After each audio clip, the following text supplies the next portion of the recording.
Hey and welcome to Hank's True Barbecue. So I've had the PK300 for quite some time. I recently sold it, swapped it out for the PK300, and now I want to do a longevity test, see how far can it last with my custom built snake charmer.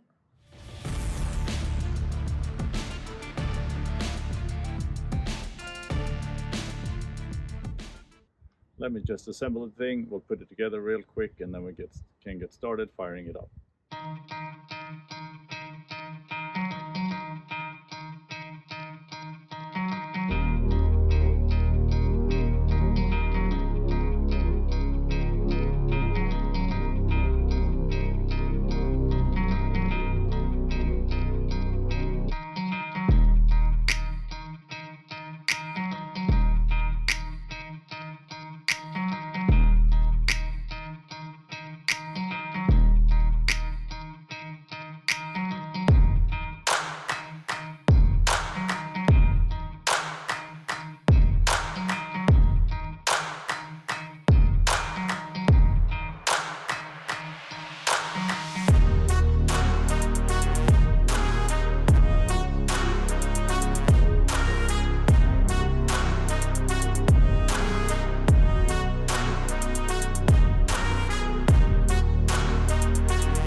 And that went quick. Time to fire up the grill. So why am I doing this like performance test or seeing how long it can run? Well, this is definitely the #1 steak machine and I love it for it. But I do low and slow cooks on this also.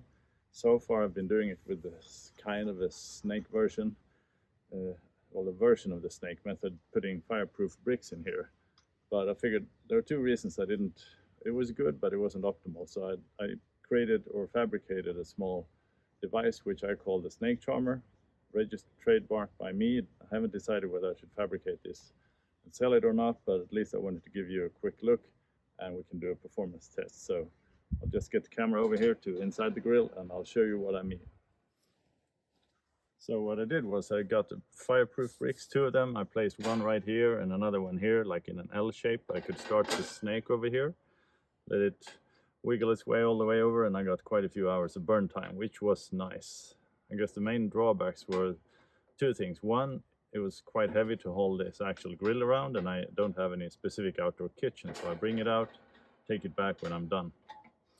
Minor issue, but the more relevant critique I have against it is when making a sharp 90-degree turn, I had a hard time getting the snake to continue having the briquette slide another briquette all the way around. So I fabricated this, the snake charmer. As you can see, it's quite a bit more lightweight. Actually, you're gonna have to take my word for that, but also it's quite easy to remove. So what are the differences? Well, thick 4mm metal. This is never gonna rust through and through. It's gonna last forever. But the #2 thing I did, which was critical, is I wanted to alleviate the 90-degree bend. I did that by putting a small bend on the knee here. So as you can see, it's not just 90 degrees, but the briquettes are gonna wiggle their way all around. So what I wanna test now is fill this all up, light 6 or 7 briquettes in this end, tune the vents to 120, not gonna use a fan or anything, and we'll just see how long it takes us, how long is it gonna last. Because every now and then I just do a single rib cook here, and it is actually easier to use this grill than firing up my offset just for a very small cook. All right.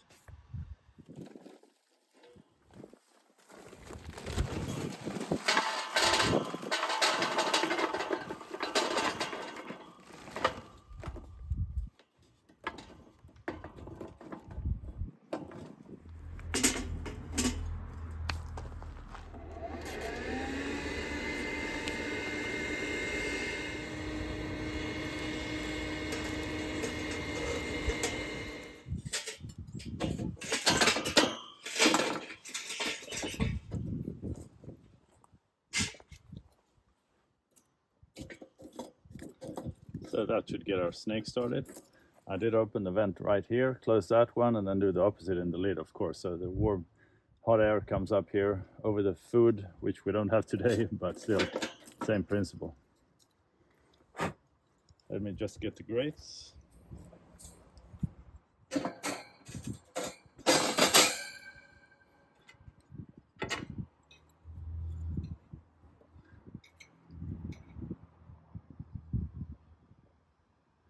Thermometer in place, that should be good. Close the lid.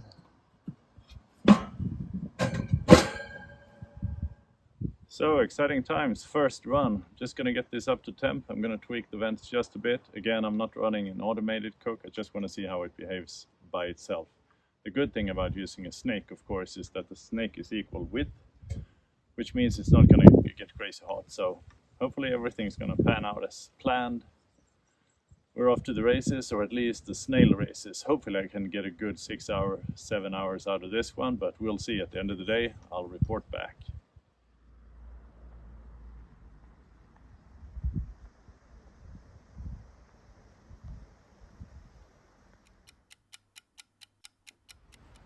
So the snake just keeps on going. It's a lot of fun testing this. Not much excitement, to be honest, but still.